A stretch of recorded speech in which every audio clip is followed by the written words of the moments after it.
Recording progress. Vamos lá, bom dia. Vamos retomar Bom aqui dia.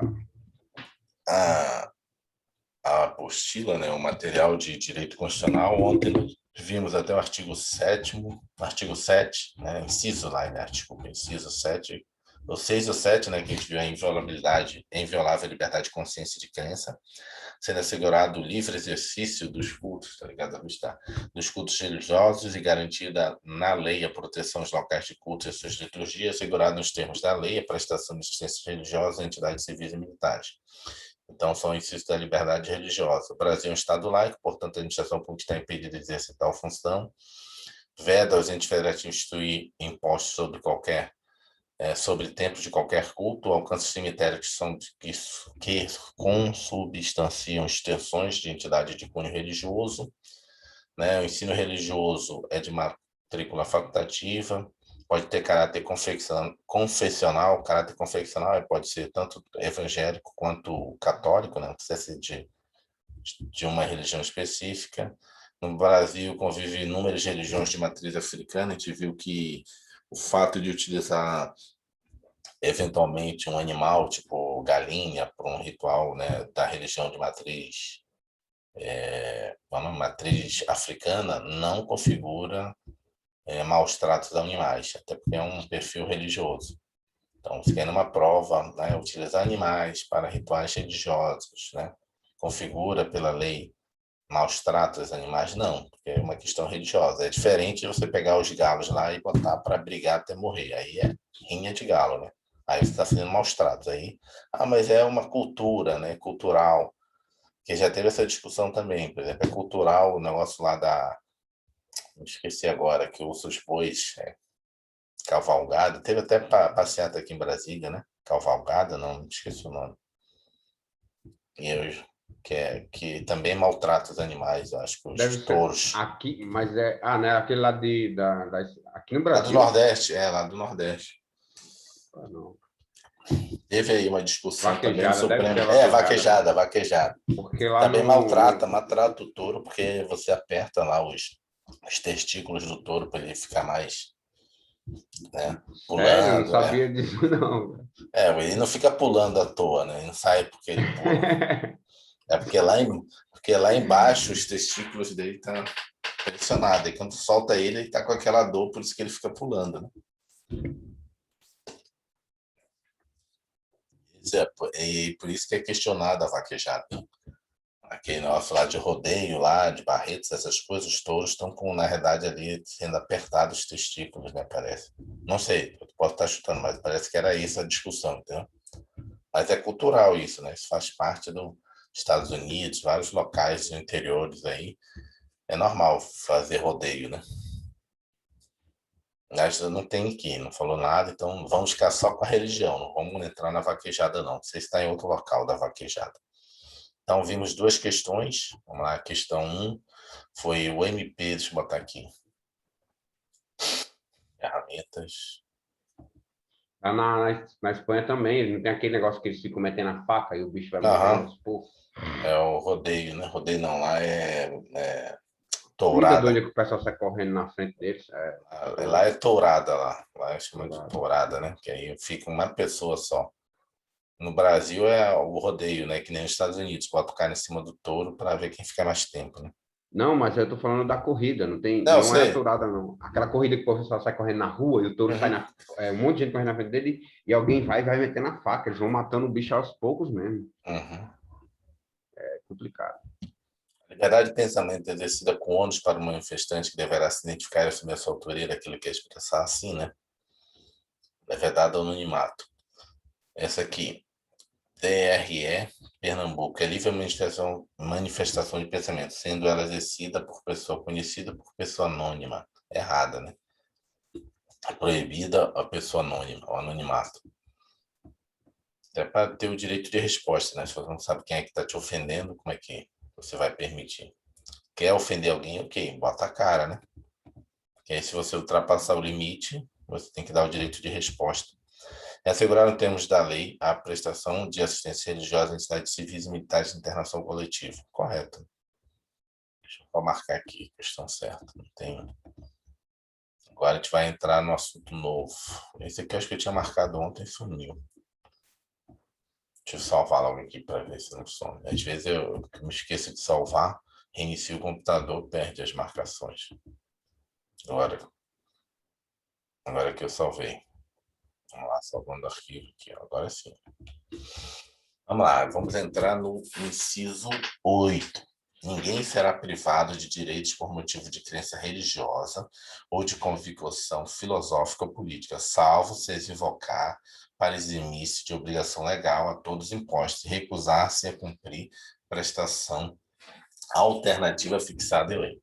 O artigo 5º, inciso 8, consagra a denominada escusa de consciência. Essa é a garantia que estabelece que, em regra, ninguém será privado de direitos por não cumprir a obrigação legal a todos impostas, devido às suas crenças religiosas ou convicções filosóficas ou políticas. Entretanto, havendo descumprimento de obrigação legal, o Estado poderá impor à pessoa que recorrer a esse direito prestação alternativa fixada em lei. É o que acontecerá se essa pessoa recusar-se também a cumprir a prestação alternativa. Nesse caso, poderá excepcionalmente sofrer restrições de direitos. Veja que para isso são necessárias cumulativamente duas condições: recusar-se a cumprir a obrigação legal, escusa de consciência, e ainda a cumprir a prestação alternativa fixada em lei. Nesse caso, poderá haver a perda de direitos políticos na forma do artigo 5º, inciso 4 da Constituição. Um exemplo de obrigação legal a todos imposta é o serviço militar obrigatório. Suponha que o indivíduo, por convicções filosóficas, se recusa a ingressar nas Forças Armadas. Se o fizer, ele não será privado de seus direitos. A lei irá fixar-lhe prestação alternativa. Contudo, além de se recusar a ingressar no serviço militar, ele adicionalmente se recusa a cumprir a prestação alternativa. Aí sim ele poderá ser privado de seus direitos. O artigo 5º, inciso 8, é uma norma constitucional de eficácia contida. Opa, vou marcar aqui. Norma de eficácia contida. Todos têm o direito, afinal, de manifestar livremente sua crença religiosa e convicções filosóficas e políticas. Essa é uma garantia plenamente executável, mas que poderá ser restringida pelo legislador. Vamos ler aqui, ó, como é que tá. Ninguém será privado de direitos por motivo de crença religiosa ou convicção filosófica ou política. Ok, mas salvo se as invocar para eximir-se.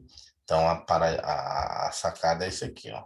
Salvo, né? Salvo se as Quando houver invocar uma para... exceção, salvo. obrigatoriamente ele já não é pleno. Uhum. No direito tributário, não cai muito nas suas provas aí que você vai fazer, mas no futuro vai cair se você continuar estudando. O direito tributário tem muito isso, salvo, disposição em contrário. E aí, por exemplo, como é que as pessoas normalmente memorizam? O cara separa do código tributário só isso, né? Porque essas são as pegadinhas, então. Porque o cara elabora... porque o cara elabora um texto, uma situação concreta que é justamente a exceção, entendeu? Ou o salvo, entendeu? Porque, qual é a regra? A regra é ninguém será privado de direitos por motivo de crença religiosa ou de convicção filosófica ou política. Essa é a regra. Quando você bota salvo, aí está dizendo, opa, mas nessa regra tem exceção. Se as invocar, ou seja, se você invocar sua crença religiosa, sua convicção filosófica, sua convicção política, se você invocar ela, você é livre, mas se você invocar ela para eximir-se de obrigação legal a todos impostos e recusar-se a cumprir prestação alternativa, aí você não tem direito. Aí você vai ser privado dos seus direitos. Ele está dizendo assim, salvo o quê? Ele está dizendo assim, ninguém, que o texto, a regra é essa, ninguém será privado. Opa, deixa eu marcar o texto completo. Na verdade, eu vou botar isso aqui. É isso aqui, ó. Ninguém será privado de seus direitos. Ninguém será privado de seus direitos. Por quê? Aí tu vai puxar uma perninha para cá. Crença religiosa. Segunda perninha, convicção política. Terceira perninha, convicção filosófica. Convicção filosófica e política, entendeu? Só que salvo, você pode ou seja, você pode ser privado de seus direitos se você se eximir de obrigação legal para todo mundo, que já foi imposta para todo mundo, ou, né, recusar-se a cumprir uma prestação alternativa. E aí que ele falou que é uma norma de eficácia contida, né? Fixada em lei. Professor, acho que o negócio Queimou aí? aqui, ó. Mas não tem problema, ficou escuro, mas... Não acredito, peraí. É que não foi a tomada aí, não? Foi da tomada? Não, eu coloquei direto no computador. Ele está no USB do computador.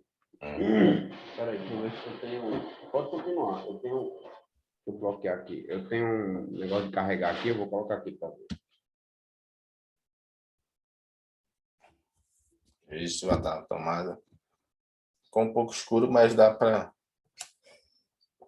Se for de noite, acho que não dá, mas de dia que dá para ver.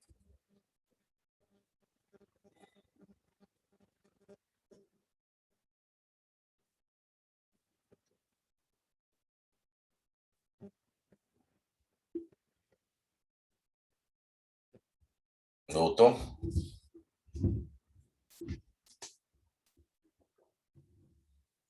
Lá. Ela é uma norma de eficácia, está lendo aqui, a gente voltou lá, artigo 5º, inciso 8, é uma norma de eficácia contida, todos têm o direito, afinal, de manifestar livremente sua convicção religiosa, a sua crença religiosa ou convicção filosófica política. Essa é uma garantia plenamente estável, mas poderá ser restringida pelo legislador, que é essa parte que a gente grifou, fixada em lei. Explico. Havendo uma obrigação legal a todos imposta, a regra é que ela deverá ser cumprida. Entretanto, em razão de interpretativos de consciência, é possível que alguém deixe de obedecê-la. Nesse caso, há que se perguntar, existe prestação alternativa fixada em lei? Se existir, você tem que cumprir ela. Não existindo lei que estabeleça prestação alternativa, aquele que deixou de cumprir a obrigação legal a todos impostos não poderá ser privado de seus direitos. Fica claro que o direito à escusa de consciência será garantido em sua plenitude. A partir do momento que o legislador edita a norma fixando prestação alternativa, ele está restringindo o direito à escusa de consciência. Aquele que, além de descumprir a obrigação legal a todos os impostos, se recusar a descumprir a prestação alternativa, será privado dos seus direitos. Então, na verdade, você tem que descumprir as duas para ser privado dos seus direitos. Não é só uma. Se tiver só uma você está respaldado, né? está respaldado. Seria, por exemplo, não, eu não quero ir para o exército. Mas aí o cara diz assim, não, mas então você tem que prestar um serviço ali na junta militar, no dia, serviço de capinar, sei lá, qualquer coisa do tipo, um serviço administrativo. Aí você, não, eu também não quero fazer isso aí não. Não, então tu vai ser detido, né? A outra também que passa muito batido, também, em cima, não é detida, você vai ter privar seus direitos. No caso, a prisão não é crime. Você não vai ter direito a certificado de reservista, e não tendo certificado de reservista, você não pode assumir cargo público, você não pode contratar com o governo. Não é crime. Aí falou em restrição de liberdade, tem que ter prisão legal de crime. Aí não é crime, é restrição de direito. Bem que tem penas de restrição de direito, né? Vamos lá, por exemplo, uma que todo mundo esquece, eleição. Eleição é uma obrigação a todos impostas de quem está entre 18 até acho que 70 anos, é todos impostos. Qual a prestação alternativa? Se você não votar, você tem que pagar uma multa. Se você não quiser pagar a multa, você não vai ter a chamada certidão eleitoral.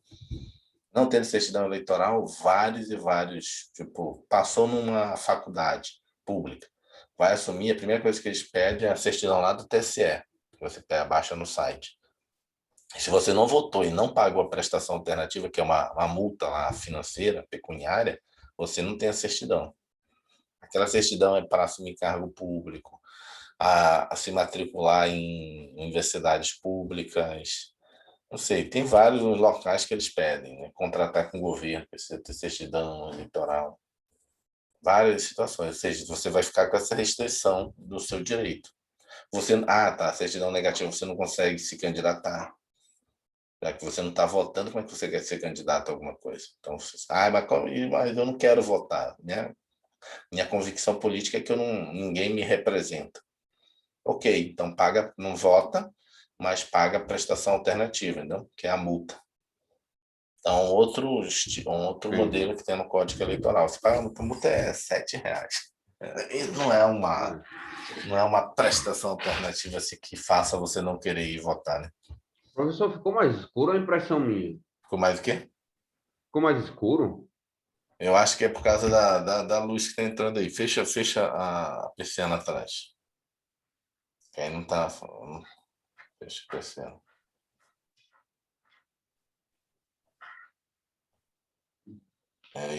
É verdade. É porque ele tira um pouco a questão da... Vamos resolver uma questão aqui da convicção religiosa. Escusa de consciência, vamos lá. TRE, Tribunal Regional Eleitoral de Goiás, 2015. Ninguém será privado de direitos por motivos de convicção política, certo? Convicção política ou religiosa, ou filosófica, né? Ou crença religiosa. Salvo, ele só botou uma aí, mas está correto, né? Não é o fato de ter só uma que está errado. Você tem direito às três: crença religiosa, convicção política e convicção filosófica. Mas ele botou só uma, por enquanto nada está errado. Ninguém será privado de direitos por convicção política, ok. Salvo se revocar para eximir-se de obrigação legal todas impostas, ok. E recusar-se a cumprir a prestação alternativa, fixada em lei, certo. Essa norma constitucional que trata de escudo de consciência tem eficácia contida, podendo o legislador ordinário restringir tal garantia. Correto, né? Foi o que ele explicou. Fala que depois vai ser fixado em lei. Marca aqui a questão correta. Vamos avançar, mais um inciso. Inciso 9. É livre a expressão da atividade intelectual, artística, vamos grifar aqui. É livre a atividade intelectual. É livre a atividade intelectual, artística. Opa, é marcado aqui. Artística. Marcar antes. Artística, científica e de comunicação.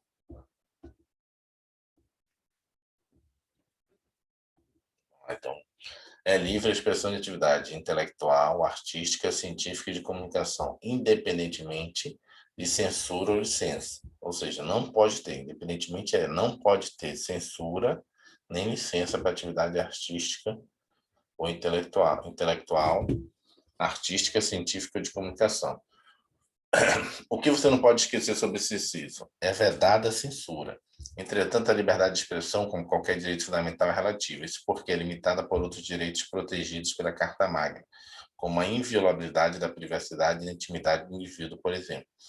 Nesse sentido, entende o STF que o direito à liberdade de imprensa assegura ao jornalista o direito de expender críticas a qualquer pessoa, ainda que em tom áspero, contundente, sarcástico, irônico ou irreverente, especialmente contra as autoridades e aparelhos do Estado.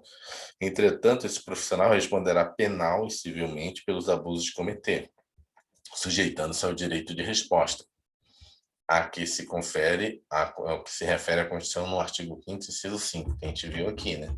Ou seja, você tem a liberdade artística de falar o que você quiser, mas... Na mesma proporção, né?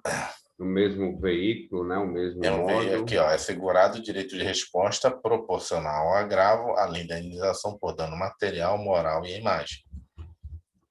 Então, você pode falar o que você quiser artisticamente, pela comunicação, mas tem que estar respondendo, pode vir a responder por dano moral, dano material, moral e a imagem da pessoa. A liberdade de imprensa é plena em todo o tempo, lugar e circunstâncias, mas tanto em período não eleitoral quanto em período de eleições gerais.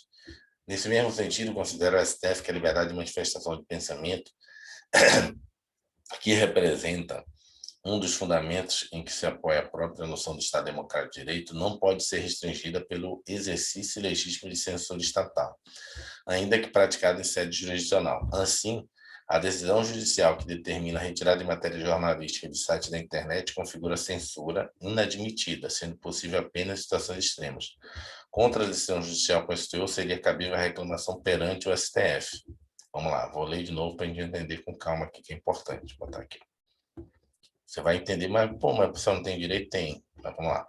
Ó, nesse sentido, considera o STF que a liberdade de manifestação de pensamento, que representa um dos fundamentos que se apoia a própria noção do Estado Democrático de Direito, não pode ser restringida pelo exercício ilegítimo da censura estatal, ainda que praticada em sede jurisdicional, ou seja, ainda que por meio de jurisdição, por meio de juiz. Jurisdicional é juiz. Assim, a decisão judicial que determina a retirada de matéria jornalística de site internet configura censura inadmitida, sendo possível apenas em situações extremas. Contra a decisão judicial, com esse teor, seria cabível reclamação ao STF. O que ele está dizendo, assim, então o juiz não pode tirar? Pode. Na realidade, sim, o que o juiz tem que determinar é o seguinte, o cara falou mal de você. Você, quando faz a petição, não é para que o cara tire aquilo ali. É você ter o direito de resposta. Dizer, ok, você está falando isso, mas está aqui, ó, não é nada disso. Porque se você entra lá e diz, na realidade não é nada disso, eu quero que tire. Não. Você tem que ter o direito de resposta. O correto, o normal do juiz determinar é, ok, você está dizendo que não é isso, então ele vai botar lá no site dele, lá no blog, no G1, no Correio Web, o que é verdade. Eu vou obrigar ele a botar a verdade. Eu só posso determinar que ele retire se for uma situação extrema, como pornografia infantil, né? Sei lá, por exemplo, assim, um vídeo da pessoa sendo tirada a vida dela e você é familiar da vítima e você diz, pô, não quero que fique isso da minha mãe, do meu pai, do meu irmão, entendeu? Mostrando ali o assassinato, vou ficar vendo tudo aquilo. Uma situação extrema. Agora, o cara chamar você de vagabundo, ladrão, não sei o quê, que ocorre, né, contra o político ele não pode ir lá e dizer quero que tire. Não, você tem que ter o direito de resposta. Vai ficar lá. Ah, mas eu não quero só ter o direito de resposta. Sim, o que é que você quer mais? Dano moral? Ok, vou te pagar. Dano à imagem? Ok, vou mandar ele te pagar. Dano material que você teve? Ok, vou te pagar. Entendeu qual é a lógica do que ele está dizendo aqui? A regra não é o juiz mandar tirar, é a regra o juiz te dá o direito de resposta, mandar esse cara pagar dano moral, dano material, dano à sua imagem. A retirada, a sentença de retirada tem que ser uma situação extrema, tipo pornografia infantil, familiar, né? Sendo constrangida, você vê toda hora lá o tiro acertando a cabeça do pai, a cabeça da mãe, a cabeça do irmão, entendeu? Ah, não quero isso. Aí você não quer o direito de resposta. Não foi assim que ele morreu. Não, foi assim que ele morreu, mas não quero, né, que isso fique na internet para, né, ficar me remoendo aqui. E, em geral, quando as pessoas pedem, se você digitar no site da justiça, os políticos eles não querem nem responder o direito de resposta, eles não querem que apareça. Porque, em geral, o que eles pedem é que o cara, normalmente nessas matérias jornalísticas, pega o quê? Processos que essas pessoas estão respondendo, entendeu? Na justiça, no TSE, no STJ, e o cara, não, eu quero que tire ali, não sei o quê. Não, quer um direito de resposta? Diz lá que esse processo você não está respondendo, não é você. Está errada a forma como ele está dizendo o processo, mas eu não posso mandar ele tirar. Por quê? Eu não posso mandar ele tirar porque é livre a expressão de comunicação. E, independentemente de censura ou licença, eu não posso censurar o cara. Se eu der uma sentença para mandar ele tirar, eu estou criando juiz uma censura. Eu não posso. Eu posso combinar esse com o quinto, o inciso quinto. Né? O direito de resposta ainda te dá o direito de dano moral, material e a sua imagem. Entendeu a lógica das interpretações dos incisos? Então, vamos responder uma questão. DPU, Defensoria Pública da União 2015. O direito à liberdade de expressão representa um dos fundamentos do Estado Democrático de Direito e não pode ser restringido por meio de censura estatal, salvo se praticado em sede jurisdicional, não. Nem o juiz pode determinar a retirada. Porque se o juiz determina a retirada, ele está fazendo uma censura. Salvo praticado em sede jurisdicional, seja um juiz, não, né? Proibido até o juiz mandar tirar. Então, a liberdade de expressão, o juiz não pode fazer nada? Pode. Vai te dar o direito de resposta e ainda vai te dar o direito de receber por danos morais, materiais e a sua imagem. Deixa eu marcar aqui. A liberdade de expressão não pode ser restrita por meio de censura estatal, inclusive a que for praticada em sede jurisdicional. Questão errada. Ou seja, nem o juiz pode censurar ninguém. Inciso 10. São invioláveis a intimidade, vamos lá, a vida privada, vou marcar aqui, são invioláveis a intimidade, a vida privada, a vida privada, a honra, a imagem das pessoas. Então, opa, fiz besteira. Espera aqui. Então, você tem inviolabilidade da sua intimidade, sua vida privada, sua honra, a sua imagem das pessoas. Segurado o direito à indenização por dano material ou moral decorrente de sua violação. Dissecando esse inciso, desculpa, percebe-se que ele protege o direito à intimidade e à vida privada, resguarda, portanto, a esfera mais secreta da vida de uma pessoa, tudo que diz respeito ao seu modo de pensar e de agir. O direito à honra blinda, desse modo, o sentimento de dignidade e reputação dos indivíduos, o bom nome que os diferencia da sociedade. Tanto é que, se você ofender a honra, tem os crimes contra a honra. Você lembra que a gente estudou? Calúnia, difamação e injúria são É chamados o crimes. CID. É o CID da Era do Gelo. Calúnia, que é crime. Injúria. Injúria, que é entre você e a pessoa. Injúria racial, que a gente lembra, né? E a difamação, que já é falar mal de coisas que você não é para terceiros. Fofoca, hein? Fofoca, é. E é os crimes contra a honra aqui, ó. Aqui, ó. São invioláveis a sua honra. O direito à imagem defende a representação que as pessoas possuem perante si mesmas e os outros. A intimidade, a vida privada, a honra e a imagem das pessoas são invioláveis. Elas consistem em espaço íntimo e intransponível, por intromissões ilícitas e externas. A violação desses bens jurídicos exigiria indenização, cujo montante deverá observar o grau de reprovabilidade da conduta. Destaca-se que as indenizações por dano material e por dano moral são cumuláveis, ou seja, diante de um mesmo fato é possível que reconheça o direito de ambas as indenizações. Como assim? Você expôs a pessoa, a honra dela. Em virtude dessa, a pessoa perdeu o emprego. Ou, de repente, teve que fechar a empresa dela, perdeu vendas. Isso é dano material.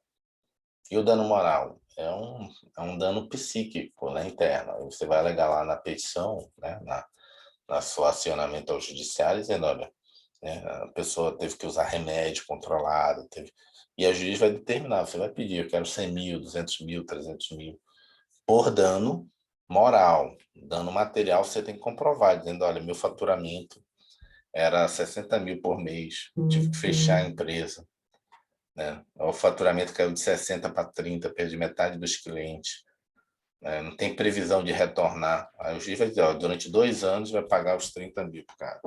Fala.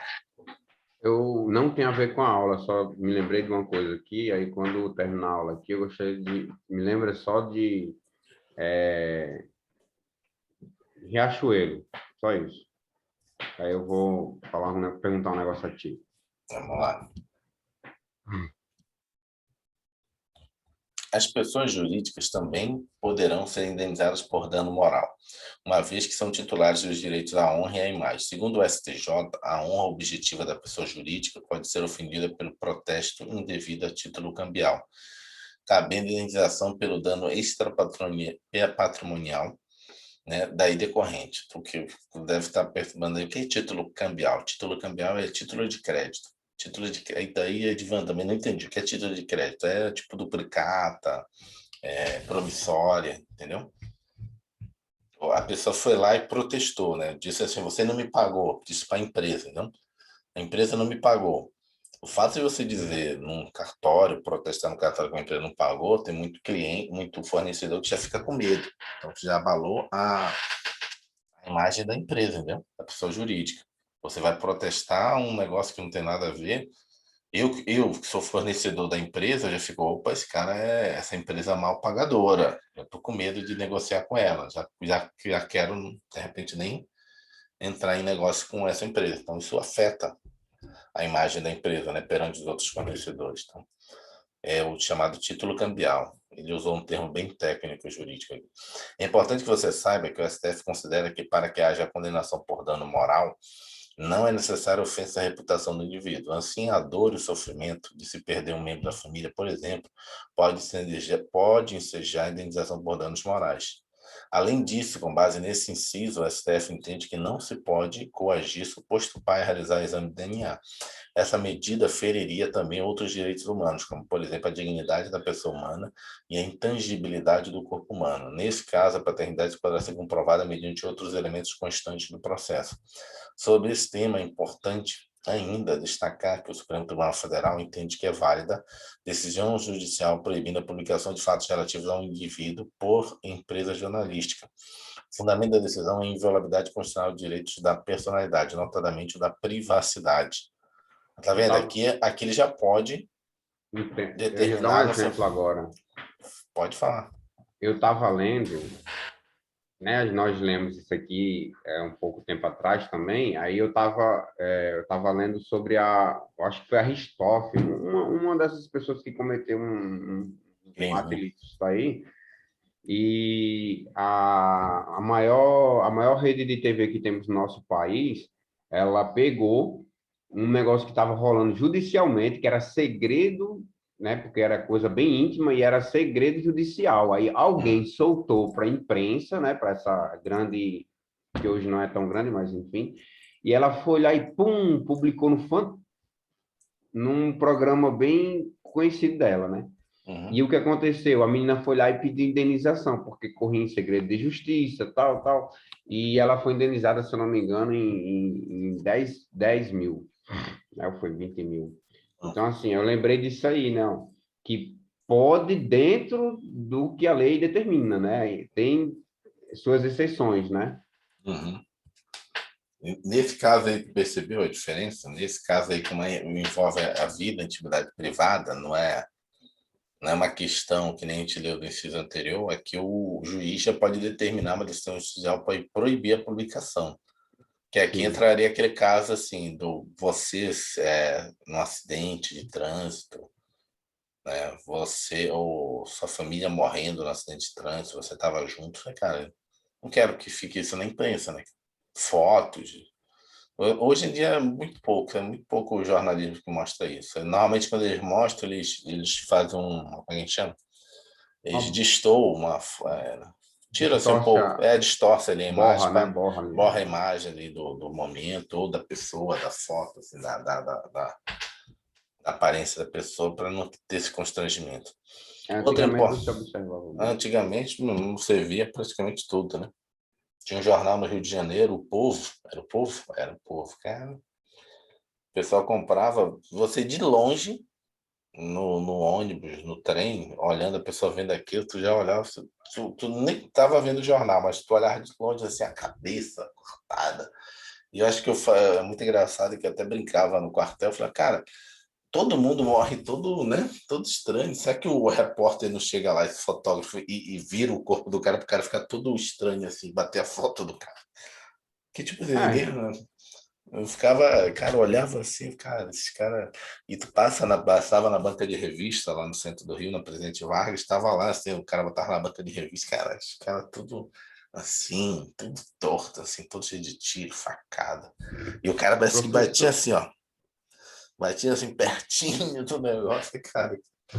Antigamente também não tinha tanta tecnologia assim, então a gente chegava bem perto mesmo. Eu lembro, professor, que há muito tempo atrás, quando a internet chegou, assim, que eu lembro que eu era jovem, aqui no Brasil, né?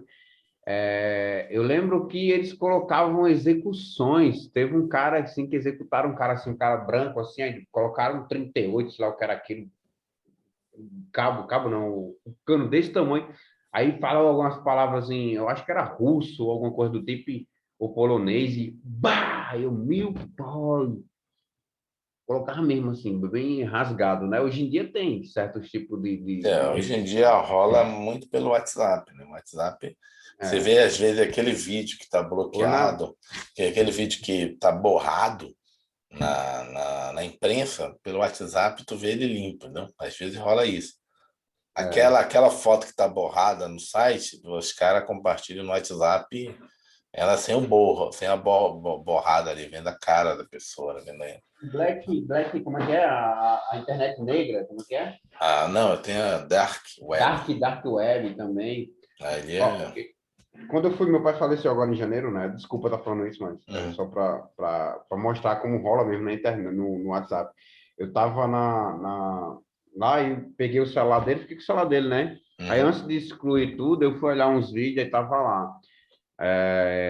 A maior facção do Rio pegou um miliciano, aí mostrou a foto dele bebendo, falando, tal, curtindo. Depois mostrou ele dentro de um buraco assim, os caras deram picaretada na cabeça dele, chega, vazou, parecia assim, ele já foi colocado na cova, né, amarrado e mataram ele a picaretadas. Jorrava igual uma cachoeira, mesmo, de sangue. Isso foi uma coisa feia. Foi meu pai. E a Mas, crueldade, né? é, Muito, muito, muito cruel. O ser humano é complicado, né? vamos finalizar esse inciso hoje, esse aqui, Vamos né? lá. Outra importante decisão do STF diz respeito à privacidade dos agentes políticos. Suprema Corte, segundo a Corte, esta é relativa, uma vez que estes devem à sociedade as contas da atuação desenvolvida. Mas isso não significa que quem se dedica à vida pública não tem direito à privacidade. O direito se mantém no que diz respeito a fatos íntimos e da vida familiar, embora nunca naquilo que se refira à sua atividade pública. No que diz respeito a servidor público, que no exercício de suas funções é injustamente ofendido em sua honra e imagem, o STF entende que a indenização está sujeita a uma cláusula de modicidade, isso porque todo agente público está sob permanente vigilância da cidadania. E quando o agente estatal não prima por todas as aparências de legalidade e legitimidade de seu atuar oficial, atrai contra si mais fortes suspeitas de um comportamento antijurídico francamente sindicável pelos cidadãos. Assim, no caso de eu, auditora fiscal, sofreu um dano à minha honra por uma reportagem na TV. A indenização a mim devida seria menor do que aquela que seria paga por um cidadão comum. Ou seja, o que ele está dizendo é que o servidor público não basta parecer ser honesto, tem que parecer honesto. Mas ainda assim, que tem alguma dúvida, ela é uma dúvida razoável, né? É isso que a justiça meio que discorda aqui desse posicionamento de quem é do 41. Mas a DPF, do STF, né? Que discorda, né? Não acho que só porque ser servidor público eu tenho que ganhar menos na indenização. O cara pode até ser julgado sim ou não se ele cometeu, dentro desse limite que ele está dizendo, assim, de ofensa. A ofensa para mim, acho que deveria ser ao contrário. A ofensa para mim, deixa eu mostrar a minha interpretação. Não estou querendo ser melhor do que o Supremo, mas para mim, acho que mais justo seria o seguinte: a ofensa para mim é diferente para a ofensa do cidadão comum. Não é qualquer coisa que me ofende, como na minha função de servidor público. Quer dizer, servidor público é vagabundo, servidor público demora, não sai processo, tudo não trabalha. Agora, a partir do momento que entra que está falando de atividade e vida privada, entra na atividade da minha vida privada. Na hora em que isso me abala, eu acho que ele deveria, ao contrário, receber mais, porque como servidor público, eu sou muito mais afetado que um cidadão comum, entendeu? Eu acho que é o contrário. Eu, como, sei lá, um juiz, um promotor, depois que você me expôs, até eu retirar toda aquela mancha que você fez, ela é muito maior por um servidor público, né, por um agente público, do que por um cidadão comum. Porque depois você vai de novo, sei lá, tá numa reportagem, esse é aquele delegado lá, mas não foi nada comprovado, você me expôs, e aí abalou eternamente. Eu acho que você veria o entendimento ao contrário. Mas o que a gente tem que entender é isso aqui, que em tese você recebe menor indenização, né? Invertido, na verdade. O STF considera que, para que haja condenação por dano moral, não é necessário ofensa à reputação do indivíduo. Assim, a dor de se perder um membro da família, por exemplo, pode ser já indenização por danos morais. O direito à privacidade também foi objeto de análise do STF na DI 4815, na qual se avaliou a necessidade de autorização prévia para a publicação de biografias. Em exame, estava em conflito entre direitos fundamentais, de um lado, a liberdade de expressão e de manifestação de pensamento, e do outro lado, o direito à intimidade e à vida privada. Ao efetuar um juízo de ponderação, o STF concluiu pela prevalência nessa situação do direito de liberdade de expressão e de manifestação de pensamento. Decidiu a Corte que é inexigível o consentimento da pessoa biografada relativamente a obras biográficas, literárias ou audiovisuais, sendo por igual desnecessária a autorização de pessoas retratadas como coadjuvantes ou de seus familiares em caso de pessoas falecidas. Isso aqui é importante, isso aqui é muito em prova.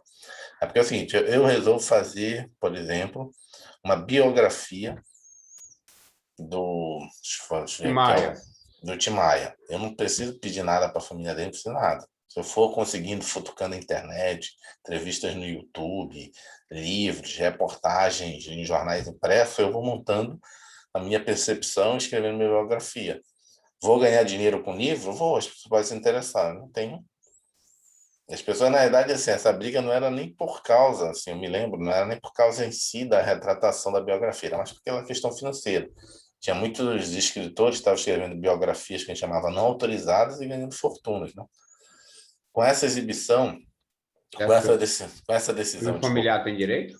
vamos ler aqui. Com essa decisão, a STF passou a admitir as biografias não autorizadas. Entretanto, cabe ressaltar que a inexigibilidade de conhecimento não exclui a possibilidade de indenização em virtude de dano material ou moral decorrente da violação da intimidade, vida privada, a honra e imagem. Segundo Alexandre de Moraes, a inviolabilidade de sigilo de dados, artigo 5º, inciso 12, que a gente ainda vai ver lá na frente, complementa a previsão de direito à intimidade e à vida privada, artigo 5º, inciso 10, sendo ambas as previsões uma defesa da privacidade regidas pelo princípio da exclusividade.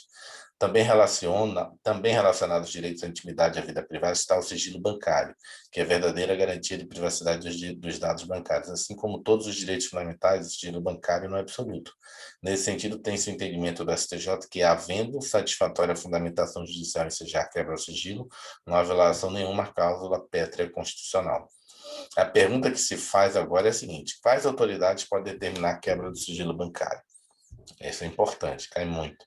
A resposta a essa pergunta é complexa, envolve conhecimento acerca da jurisprudência do STF e do STJ. O Poder Judiciário pode determinar a quebra do sigilo bancário e sigilo fiscal. As comissões parlamentares federais e estaduais, não pode municipal, podem determinar a quebra do sigilo bancário e fiscal. Por isso, isso significa que previsão constitucional de que CPIs têm poderes de investigação próprios de autoridades judiciais, as CPIs municipais não podem, ou seja, uma Câmara Municipal não pode quebrar o sigilo lá do prefeito, bancário e fiscal, terminar com a quebra do sigilo bancário e fiscal. Não podem, né? Os municípios são entes federativos que não possuem poder judiciário, como tal, os poderes de CPIs municipais são limitados. A Lei Complementar número 105, de 2001, permite que as autoridades fiscais procedam à requisição de informações às instituições financeiras. Em 2016, o STF reconheceu a constitucionalidade dessa lei complementar, deixando consignado que as autoridades fiscais poderão requisitar informações de instituições financeiras desde que haja processo administrativo instaurado ou procedimento fiscal em curso, as informações sejam consideradas indispensáveis pela autoridade administrativa competente. Em sua decisão, o STF deixou claro que os dados fornecidos pelas instituições financeiras às autoridades fiscais continuarão sob cláusulas de sigilo. Os dados antes protegidos pelo sigilo bancário passam a estar protegidos por sigilo fiscal. Assim, não seria tecnicamente adequado falar-se em quebra de sigilo bancário pelas autoridades fiscais. O Ministério Público pode determinar a quebra do sigilo bancário da conta da titularidade de ente público. Segundo o STJ, as contas correntes de entes públicos, contas públicas, não gozam de proteção à intimidade e privacidade. Prevalecem, assim, os princípios da publicidade e moralidade, que impõem à administração pública o dever de transparência. No caso concreto analisado pelo STJ, um prefeito municipal havia sido denunciado pelo Ministério Público em razão de prática de crimes. Em razão disso, foi impetrado habeas corpus, alegando que as provas que motivaram a ação penal seriam ilegais. Segundo os argumentos do impetrante, as provas seriam ilegais por terem sido colhidas mediante quebra de sigilo bancário determinado pelo Ministério Público sem qualquer ordem judicial. Ao examinar o caso, a STJ decidiu que são lícitas, eu vou marcar aqui, que são lícitas, aqui, ó, são lícitas, as provas obtidas por meio de requisição do Ministério Público de informações bancárias de titularidade da Prefeitura Municipal, para fim de apurar supostos crimes praticados por agentes públicos contra a administração pública. Letra E, para finalizar. Na jurisprudência do STF, também se reconhece em caráter excepcionalíssimo a possibilidade de quebra de sigilo bancário pelo Ministério Público, que se dará no âmbito do procedimento administrativo que vise a defesa do patrimônio público, quando houver envolvimento de dinheiros ou verbas públicas. O Tribunal de Contas da União e os Tribunais de Contas estaduais não podem determinar a quebra de sigilo bancário. Há que se mencionar, todavia, que o TCU tem competência para requisitar informações relativas às operações de créditos originárias de recursos públicos. Esse foi o entendimento firmado pelo STF no ano do mandado de segurança 33340 do DF. No caso concreto, o TCU havia requisitado ao BNDES informações relativas às operações de créditos. Devido à gravidade jurídica do que se reveste a quebra do sigilo bancário, isso somente se dará em situações excepcionais, sendo fundamental demonstrar a necessidade das informações solicitadas e cumprir as condições legais. Além disso, para que a quebra do sigilo bancário e sigilo fiscal seja admissível, é necessário que haja individualização do investigado e do objeto da investigação. Não é possível, portanto, a determinação da quebra do sigilo bancário para a apuração de fatos genéricos. A STF entende que os dados bancários somente podem ser usados para fins de investigações que eles deu origem, não sendo possível seu uso quanto a terceiros estranhos à causa. Por fim, destaca-se que para o STF não é necessária a oitiva do investigado para a determinação da quebra do sigilo bancário. Isto porque o princípio do contraditório não prevalece na fase inquisitorial, que é o inquérito. Vamos responder umas questões, mas respondendo assertivamente, não precisa pagar dinheiro não para o pessoal está sendo biografado, né? Até porque a obra é sua, né? A não ser que você use plágio, aí não pode. Em procedimentos de fiscalização de aplicação de recursos públicos, o TCU poderá decretar quebra do sigilo bancário empresarial de terceiros? Errado. Aqui.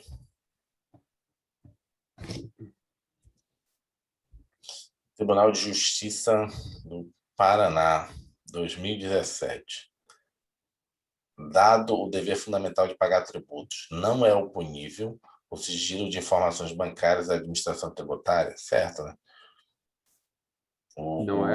Não é oponível. Você não pode se opor. Oponível o sigilo de informações bancárias da administração tributária. É o que a gente leu aqui, ó. Não é você. A administração tributária pode, aqui, ó. Lei complementar 101, permite que as autoridades fiscais procedam à requisição de informações às instituições financeiras. Em 2016, a STF reconheceu a constitucionalidade dessa lei, deixando consignado que as autoridades fiscais poderão requisitar informações de instituições financeiras desde que haja processo administrativo instaurado, procedimento fiscal em curso, as informações sejam consideradas indispensáveis pela autoridade administrativa competente. Então, por quê? Porque a autoridade fiscal não... Ela tem o sigilo fiscal, né? A autoridade fiscal seria TCU, TCE, né? Não. A autoridade fiscal no governo federal é a Receita Federal. A autoridade fiscal é fisco, é tributo. Pagar tributos, entendeu? Por quê? Porque essas autoridades elas já têm o dever de manter o sigilo fiscal. Então, se ela pede um sigilo bancário, ela não vai quebrar o sigilo bancário. Entendeu? Porque o cara da Receita Federal, ele tem o dever do sigilo fiscal. Ele tem acesso a, né, os tributos que você paga, o seu imposto de renda. Qual o problema dele receber do banco a sua movimentação bancária? É um sigilo bancário. Ele precisa comparar com o que você está falando aqui de pagar tributos é aquilo que entra na sua conta, entendeu? E ele mantém aquilo para pagar, para ver se realmente a sua declaração está correta. Então, não é uma quebra aí de sigilo bancário, só está fazendo uma comparação ali. E ele não vai desquebrar aquilo, até porque ele tem que manter o sigilo também fiscal. Mas só que tem a restrição, ele só pode pedir lá ao bancário se tiver um processo aqui, ó. Estou apurando para ver se esse cara fez a declaração de imposto de renda correta. Vou solicitar ao banco, ele está dizendo aqui que ganhou 2 milhões, 3 milhões, mas tem uma movimentação bancária de 100 milhões, como é que é isso aqui, entendeu? Cefaz, a última aqui, Secretaria de Fazenda do Mato Grosso. Quebra de sigilo bancário fiscal pode ser determinada por comissão parlamentar de inquérito, certo, né? Só não pode por comissão parlamentar municipal, né? Pode até estadual. Se ele botou aqui comissão parlamentar, ok. Em tese, ele está fazendo genericamente. Se ele colocou especificamente comissão parlamentar, né, federal, Câmara, Congresso, estadual, também pode, só não pode municipal. Ele botou genericamente, então não está fazendo restrição nenhuma. Em tese, a ressalva é: só pode se for comissão parlamentar. Cadê? Vamos voltar aqui. Estadual, federal, estadual. Aqui, ó. Para eu Federal, lembrar, tem que ser. estadual. Entendeu? Tá. Não, é que eu lembrei de uma outra coisa para me lembrar disso aí. Genericamente pode, mas assim, a questão para mim não está errada, porque está falando genérico, ok, mas teria, assim, para a CESP, se for questão da CESP, para estar correto, que ela não está fazendo restrição. Eu lembrei da intervenção, que o ente menor, maior sempre intervém no menor, ou seja, onde eu estou querendo comparar isso. O município não vai intervir em ninguém, né? Uhum. Porque ele é o menor. Mas, no caso, nesse caso aí, só pode ser feita pelo federal e o estadual, né? Da mesma maneira que o federal intervém no caso da intervenção, né? Ele intervém Aqui, a União intervém nos estados, os estados no município. Quebra o sigilo bancário. aqui ficou uma tabela muito boa, aqui, ó. Quebra de sigilo bancário, Poder Judiciário, CPI Federal, Estadual, Ministério Público, contas bancárias titularidades de entes públicos. Atenção, as autoridades fiscais podem requisitar informações protegidas do sigilo bancário às instituições financeiras, desde que esteja um processo administrativo aberto, né? É isso, amanhã a gente continua do 11, que esse caso asilo inviolável é muita conversa. Tá ok, meu querido. Muito obrigado.